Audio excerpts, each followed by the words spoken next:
over applications. Until you get to the personal statements, they are boring. They're all the same. It's a bunch of numbers. It's a bunch of statements that everybody's looks the same. What is it that sets you apart? It's your personal statement. This is your opportunity to go beyond those facts and figures, beyond what looks just like everybody else's, and make it come alive. It's your opportunity to put a personal, oh, that isn't working very well. The pointer's too small. An opportunity for you to put a human face on your application. Just like Ebola now has a personal face, and we can see it in those nurses, we can see it in the patients, we can see it in the doctors there. Your personal story now comes alive in your statement. It's your opportunity to put a spark and an enthusiasm in there. Make those admissions people want to read your application instead of looking at it and saying, gosh, I've read 10,000 of these and they all look pretty much the same. Okay? To do that, you need to dig deep. You need to find out what is it about you that is unique and different and that can sell you as the one that they want to choose, rather than the one sitting next to you or behind you. Find that inner strength. Find that story that comes alive and makes you personal and makes it unique. Okay, this is a puzzle that I've used for quite a few years to show my students. And basically, it's all the things, pretty much all the things that were talked about in the last hour for those who were in here. Now, all it is simply the idea that if we're going to have well-rounded students, well-rounded applicants for medical school, it needs to be more than that boring part of the application. It needs to be more than just the grades and the entrance exam scores and so on. It's got to come alive. And if you begin to look at some of the rest of this, writing ability, where do we see that? In the personal statement. Leadership, where do we see that? Pretty much coming through in the personal statement. Teamwork, organization, critical thinking, curiosity comes through in this statement. Exposure to the field, where else are you going to tell them what you really know and how you've done that? Emotional and physical maturity, determination, drive, all of these pieces of the puzzle, except for the boring parts, that is the numbers, pretty much only come alive in your application, in your personal statement part of your application. So if you want your picture to be whole, if you want all the pieces of the puzzle to be there, the personal statement is where that's going to happen. Okay, so getting started, how do we do that? Number one is to choose a topic. You have to write about something. You got to figure out what it is. And a single topic, rather than wandering around, rather than just kind of walking through your life story, pick a topic, pick a particular event, a particular thing that motivates you. If you've noticed, these statements are not very long. You don't have 10 pages to write. You've got 5,000 words, give or take, depending on which application you're doing. Not a whole lot of space in there. So pick a topic. And here's just a few examples of the types of things that you can do that a lot of other people do and that we read a lot. A life-changing experience with medicine. Okay? Has there been something in your life that really changed your way of thinking, that changed your desire to be a physician? Okay? And that may be positive or negative. It may be something that happened in childhood. It may be something that happened last week. But is there something that really brought medicine alive for you and makes you passionate about being a physician? That's a great topic to write about. How about an experience that changed your perspective about medicine? How many of you have changed your thoughts about public health and medicine based upon the Ebola crisis? Okay? Maybe we don't know as much as we thought we did. Maybe there's some other things we need to do. How about your thoughts about medicine and how it intersects with public policy and with Congress and the White House and all other areas of politics? I tell you, in the last few weeks, I've really rethought some of that. It's changed my way of thinking about some of the things that I do and some of the things I teach, because all of a sudden I see how some of these things are interacting and they're not positive. Okay? What can we do about that? How about insight into the nature of medical practice here in the 21st century? Is it different? Is it, where is it going? Where do we think, for instance, the Ebola crisis is going to move us in terms of public policy, in terms of the way we practice medicine? I walked into a hospital the other day, into an emergency room, and noticed that there were an awful lot more people in there wearing gowns and masks and face shields than I had ever seen in an emergency room before. Is that changing the way we practice medicine? Is that changing how you see yourself as a physician in the future? Okay. How about a challenging personal experience that had nothing to do with medicine, but affected your life? You are who you are because of something that happened. It may have been something that happened in your family, it may have been in your community, it may have been in your religious institution, wherever it might have been, but something that challenged you and radically changed who you are, made you the person you are today. Remember, what you're trying to do is sell you. Not sell a fictitious person, not sell who you want to be, sell who you are. And there are experiences that create all of us, and that's what we want to capture. Because you are not the same as the person sitting next to you. You haven't been, you will not be, you are unique. How do you capture that uniqueness and put it in there? As you do that, as you find a topic and you say, this is what I'm going to hone in on, here's a few things that you need to think about before you decide this is the right topic for me. Number one, why is it important for me to tell the admissions committee this particular story? Why did I choose this particular topic? Okay. Secondly, what does this story or this particular topic tell the admissions committee about me? Does it lead them to think positively about me? Does it put me in a good light? Does it say something maybe negative about me because of the story? Maybe that's not the right one for me. Okay? What are they going to see as they read my story? And then finally, how is this topic relevant to my wanting to pursue medical school? You know, there's some great stories. But what have they got to do with your desire to go to medical school? If you can't tie it in with that, if the admissions committee can't look at it and say, okay, this makes me want to take a chance on this person, this makes me think that this would be a great candidate for our school, then it's still the wrong topic. Even if it's the most important thing that's ever happened in your life. If you can't make the connection, then it's not the right topic. Does that make sense? Okay. So number one is choosing a topic. Coming up with something that you're going to write about, something that is relevant, something that shows the committee who you are in a direct way and ties you into medicine. Some of the qualities of what most of us think of as a great statement. You know, medical admissions committees can very easily divide statements into three categories. Great, good or okay, and why did they bother typing this one up? You want yours to be in that great category. What are the things that make it great that set it aside? Number one is it's got to be personal. Again, you're trying to sell yourself. It needs to be about you.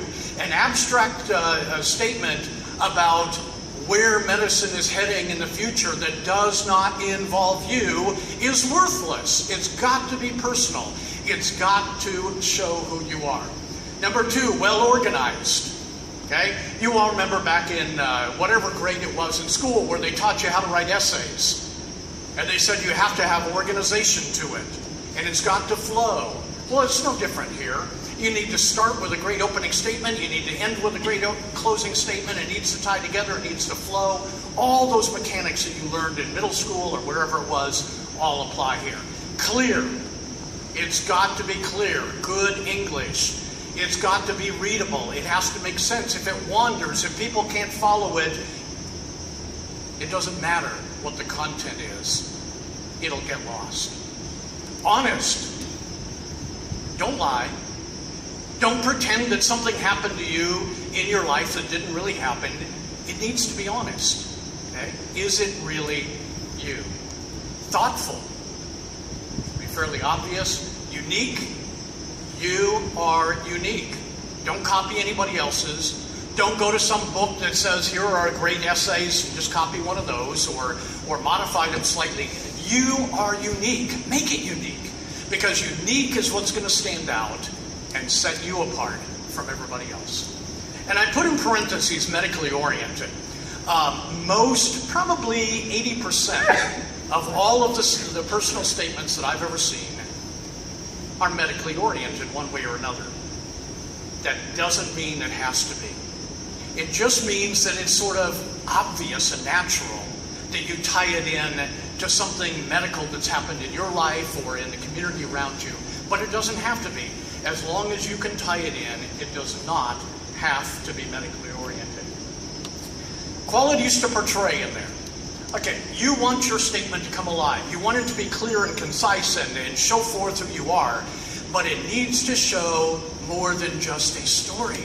There are certain attributes, and again, Dr. Schultz was talking about some of these attributes. In fact, had a very, very similar list in the last hour for those of you who were here. But it needs to show not all of these, but at least some of these things in your essay. Maturity. Are you ready for medical school? Does that come through in your essay?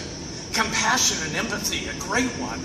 Do you have that empathy for other people? Do you have that compassion that allows you to be the kind of physician that we're looking for in the 21st century, as opposed to some of the ones that I could name that are out there now that trained in the 60s or 70s and didn't necessarily have that? Reflectiveness. Does it show that you can look at your life experiences and grow and mature out of that? Genuineness, sincerity, honesty, integrity. Some of these are related to each other, but a lot of great things to think about. Leadership.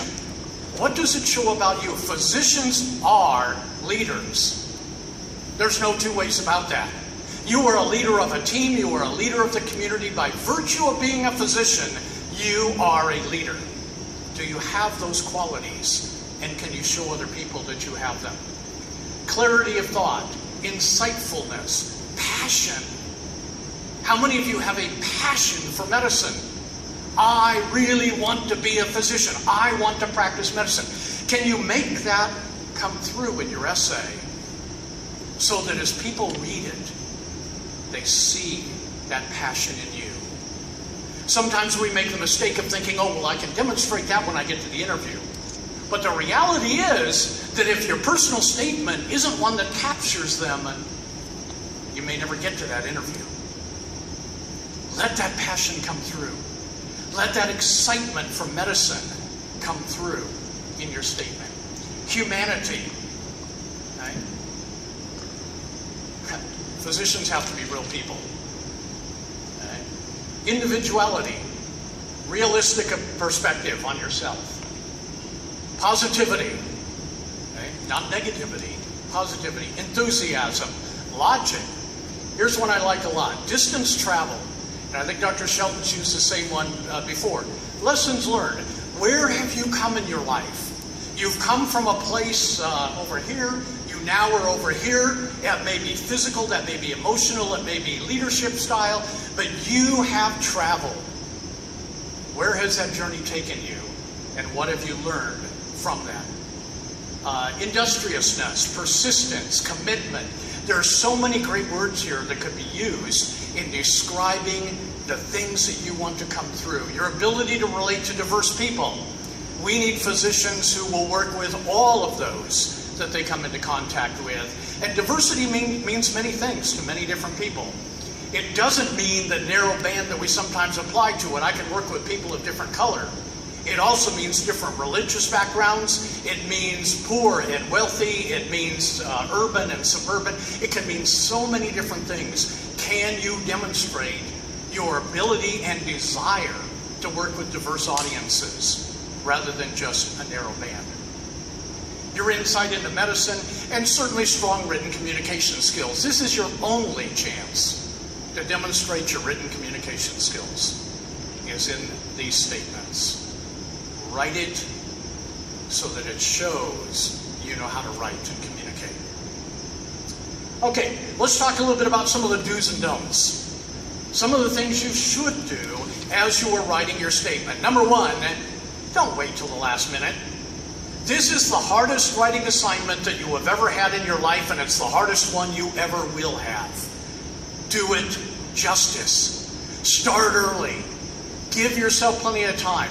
And early can mean a lot of different things depending upon your individual style and your way of going about hard tasks. But I generally advise my students to start a minimum of 6 months ahead of when this is due, because for most people, it is a tough assignment, and at the same time, you have all your other school assignments, you may have jobs, you've got all these other competitions in there.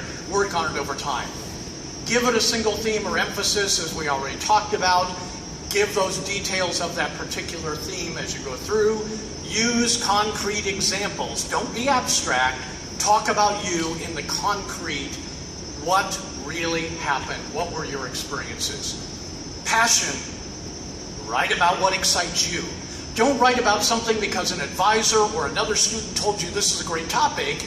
Write about it because you have passion. Write about it because it excites you.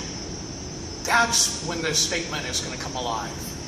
As I said, most write about things that are medically oriented, but again, not necessarily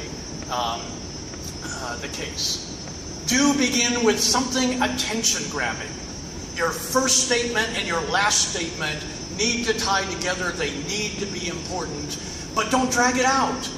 Something that grabs attention at the beginning and then move right on into the body of it. Use clear, direct, concise writing. Again, don't meander around. Write in a way that somebody can read it and understand it in one pass through. End with a strong conclusion, tie it back together.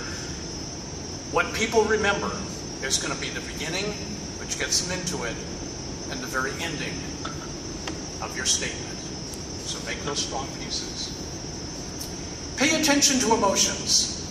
It's easy to get caught up when you're talking about yourself and when you're talking about a life-changing experience to use emotions. And emotions are okay, and we want to see that passion, but be careful. Don't let your emotions run away. If it looks like you're overly emotional in that statement, that's a negative. Be careful of that. Okay? Weave it in carefully. Stick to the rules. Okay, you remember when you were first learning how to do compositions, probably back in middle school or something like that, and the teacher assigned you to write a 2-page paper, and you panicked. And you very quickly figure out, well, gee, if I increase the margins and make those a little wider, and maybe I make the font size a little bit bigger, and I have a great big title at the top and so on, then I don't have as many words that I have to throw in there. That was great in 6th grade. That's really stupid on a personal statement for medical school. Stick to the rules. Don't change the font size from what it specifies. Don't use a fancy font when it specifies using Times New Roman or Arial or Calibri or whatever it happens to be. Don't use weird characters. Don't try to write outside the margin. In other words, squeeze everything in and I'll shove it up from 1.0 per line to 0.8 so I can squeeze in a little bit more and so on. Stick to the rules. Those other things will be caught very quickly and dismissed and your statement will go nowhere. Have at least 3 people review it. How many of you, when you write a paper for class, have other people review it? Good for you. How many of you have multiple people review your papers for class? Good. As long as it's not another student who's going to copy it and use it for their own. Okay? Specifically, I encourage you to have these people look at it. Your pre-medical advisor, okay, whether that's a faculty member or a staff member in a large advising office, whoever it might be, somebody who knows something about the application process and why you are writing this statement. You can have the perfect statement and somebody that doesn't understand why you are doing it or what the goal is of this statement isn't going to be very helpful, and they may tell you to change it. So somebody that really knows what they're doing.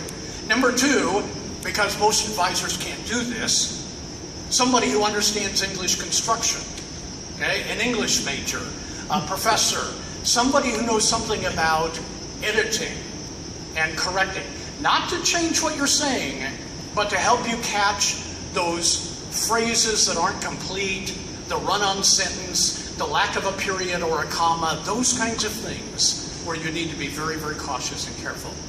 And then finally, somebody who knows your story. And that might be a family member, it might be a friend, it may be somebody in the community who knows the story you're talking about and can say, wow, I really like the way you captured that story.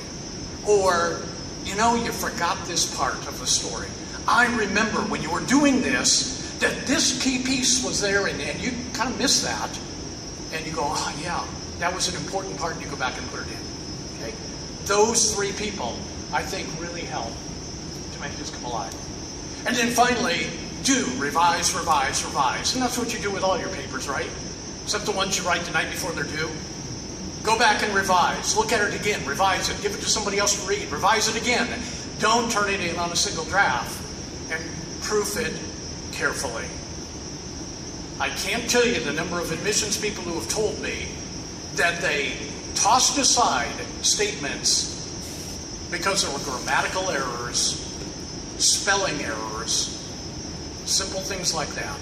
Proof it, proof it, proof it. Make sense? Okay, so if those are the do's, then there must be some don'ts in there as well. Don't write an autobiography. Now, I know that in the last hour in here, Dr. Shelton's mentioned that word, autobiography. What she specifically was referring to was making it your own, your story.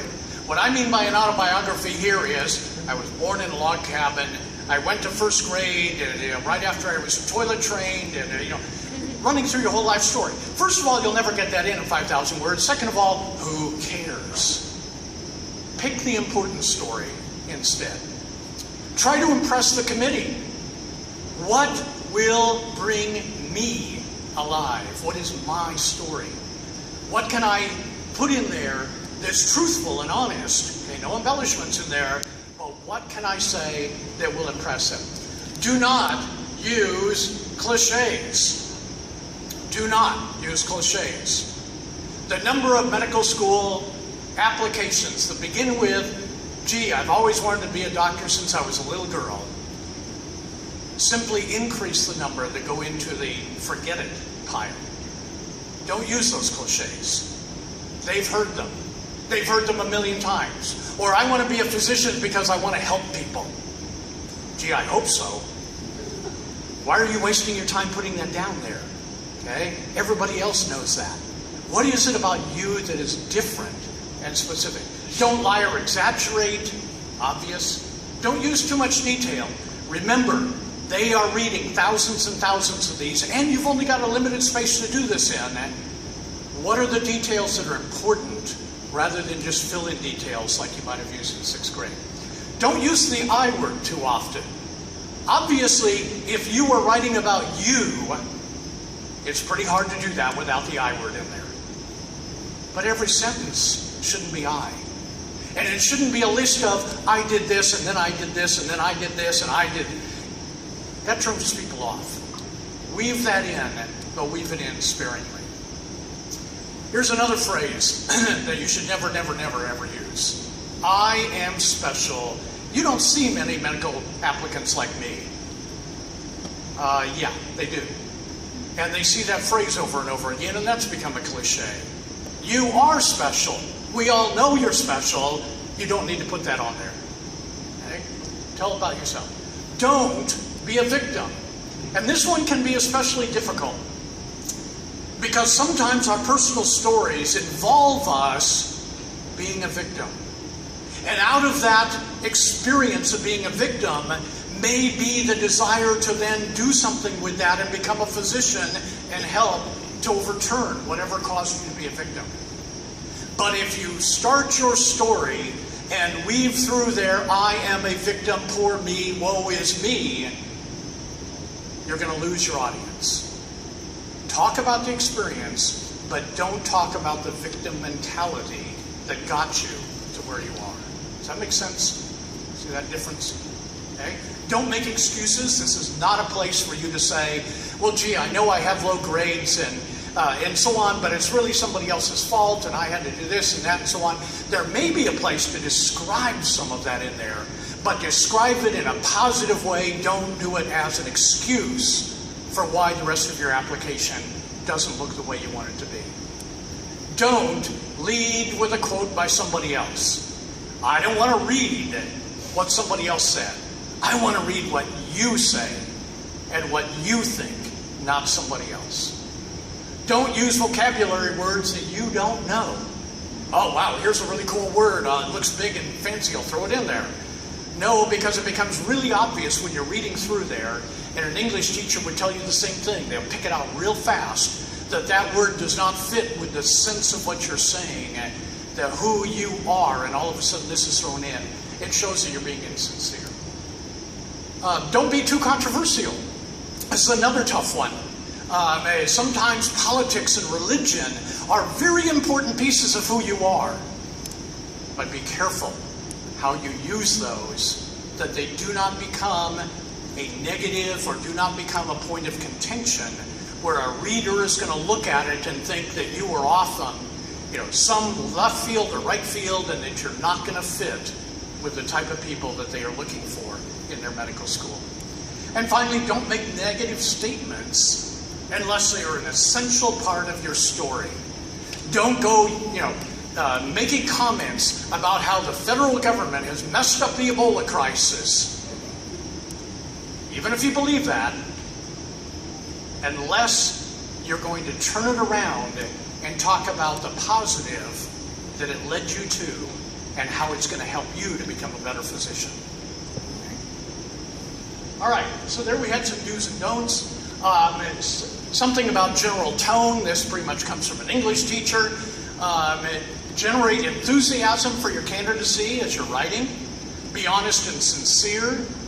Use specific, vivid details to get your concepts across. Strike a balance between the I words, as we said before, and some of the others. Get feedback from, and it actually says a trusted, knowledgeable reader. I talked about 3 trusted, knowledgeable readers there. And write and rewrite and write and rewrite, revise, revise, revise, until you get it to read the way you want it to read, and the way others can read it well. Basic mechanics of this, again from the English teacher: be clear and concise. Don't ramble. It's better to be short and concise and clear than it is to be long and winding for your reader.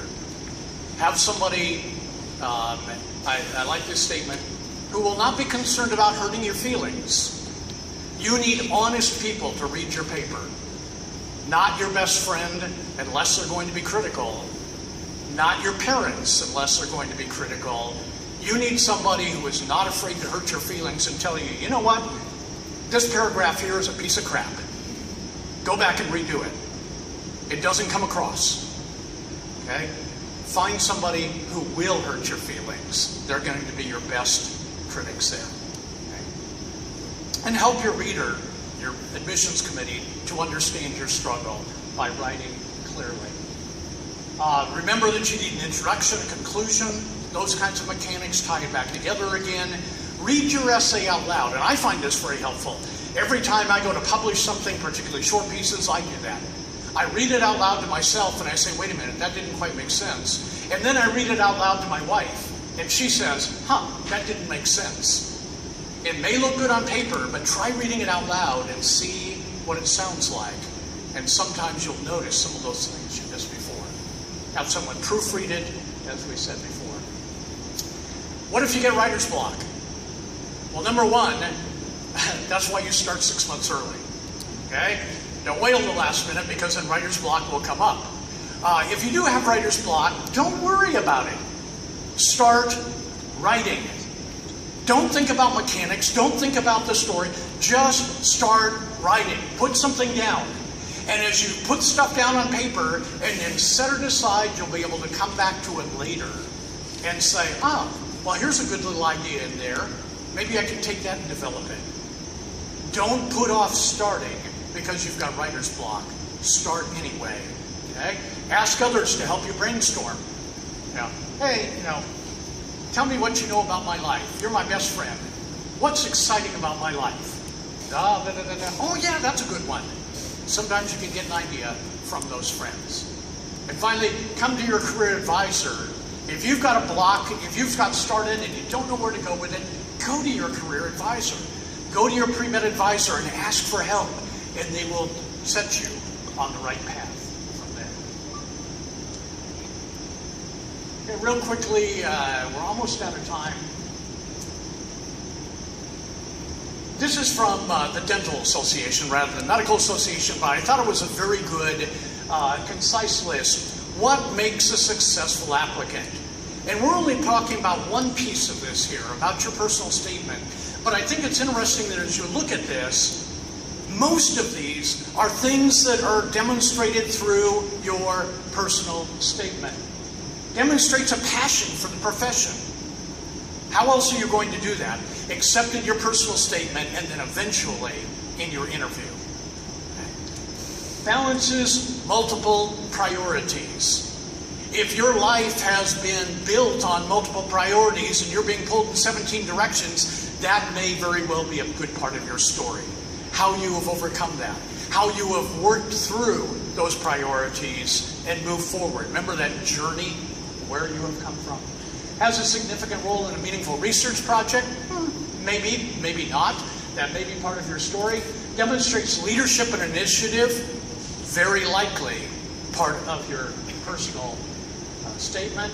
Demonstrates strong ethical values and professional stature? Again, where else are you going to demonstrate this other than in your statement and in your interview? And remember, your statement has to come first. You're never going to get to that interview without the statement. So putting some of that in there. Strong letters of recommendation, that's aside. Well acquainted with the admissions process. Knows strengths and fits of the institution. And demonstrates clear career goals. Again, comes through in your statement. So a lot of these things, if you look at your whole admissions package, probably the most important piece is your personal statement. It's the one where you can pick up all the pieces and weave them back together and go from being just like every other applicant, got some good grades, got some good scores, been involved in a research project, done a little community service. Every other applicant that we're looking at has the same things on their sheet. But now you can pick up all these other pieces and weave them into your personal statement. And you become the unique, special one. So, last slide, final word. The personal statement is your chance to really make that admissions committee see that you are unique, special, different than the other 10,000 that they're reading. This is your best shot at telling your story. Take time to do it right. Take time to revise it and make sure it's right. And enjoy it along the way. And I think we're out of time. So leave it at that.